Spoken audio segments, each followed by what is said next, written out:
धन गुरु नानक। बात उस समय की है जब श्री बाबा नंद सिंह जी महाराज देहरादून के जंगलों में विराजमान थे।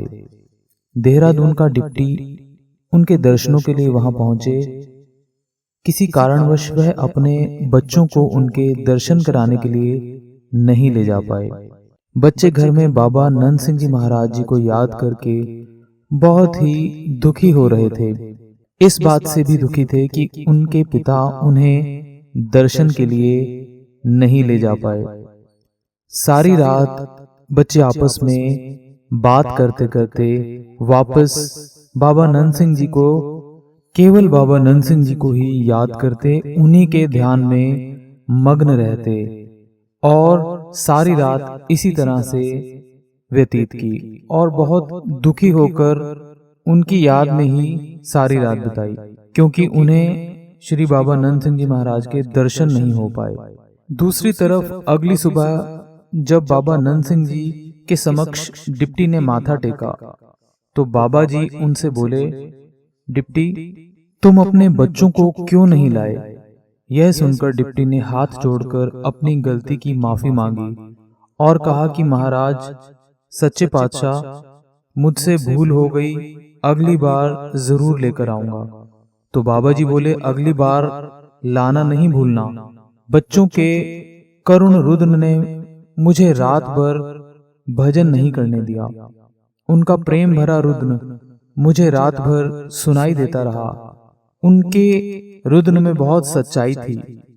डिप्टी उनकी बात सुनकर हैरान हो गया और उनके नेत्रों से अश्रु निकलने लगे। उन्होंने अपनी गलती के लिए दोबारा माफी मांगी कि अगली बार से ऐसा नहीं होगा पातशाह। जब बाबा नंद सिंह जी महाराज दोबारा देहरादून पधारे तो डिप्टी अपने बच्चों के साथ उनके दर्शन के लिए पहुंचा। बच्चे बहुत ही खुश थे। श्री बाबा नंद सिंह जी महाराज के दर्शन पाकर उन्हें बहुत ही तृप्ति हुई। बाबा जी बच्चों को देखकर मुस्कुराए और बड़े प्रेम से यह अमृत वचन कहे, क्या कभी बेबे नानकी अपने वीर गुरु नानक को कोई चिट्ठी भेजती थी या तार भेजती थी? तो फिर ऐसी क्या चीज थी जिससे उनका बुलावा तुरंत ही गुरु नानक साहब को मिल जाता था और वह उनके समक्ष प्रकट हो जाते थे? चिट्ठी या तार से भी गति तेज है मन की और मन में शुद्ध भावना होनी चाहिए।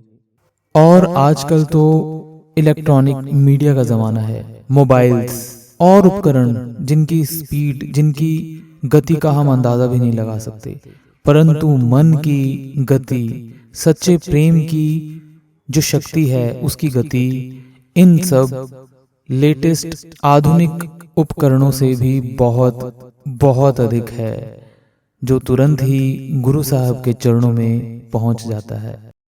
अपने सद्गुरु, अपने इष्ट के प्रति उपजा प्रेम तुरंत एक संदेश के रूप में उनके चरण कमलों तक पहुंच जाता है और ऐसे दिव्य प्रेम की राह में समय और सीमा जैसे बंधन आड़े नहीं आते। गुरु के प्रति सच्चा प्रेम सभी नियम और रुकावटें तोड़कर आगे बढ़ जाता है और इसी सच्चे प्रेम के कारण बेबे नानकी जी के रुद्र का एक अक्षर भी गुरु नानक साहब को दूर नहीं रख पाता था। गुरु नानक साहब तुरंत उनके समक्ष प्रकट हो जाते थे। तो इस साखी से हमें यह संदेश मिलता है कि आज भी यदि कोई सच्चा प्रेम, सच्चे प्रेम का एक अक्षर भी गुरु साहब को उनके चरणों में अपनी बात पहुंचाने के लिए काफी है। तो संगत जी, आइए आज श्री बाबा नंद सिंह जी महाराज के प्रकाश उत्सव पर, उनके जन्म उत्सव पर कोशिश करें कि उनका संदेश, कि यदि हम बच्चे की तरह सच्चा प्रेम करके अपनी भावना प्रकट करें तो गुरु नानक साहब दूर नहीं है, वह सदा अंग संग प्रकट हो जाते हैं। धन गुरु नानक।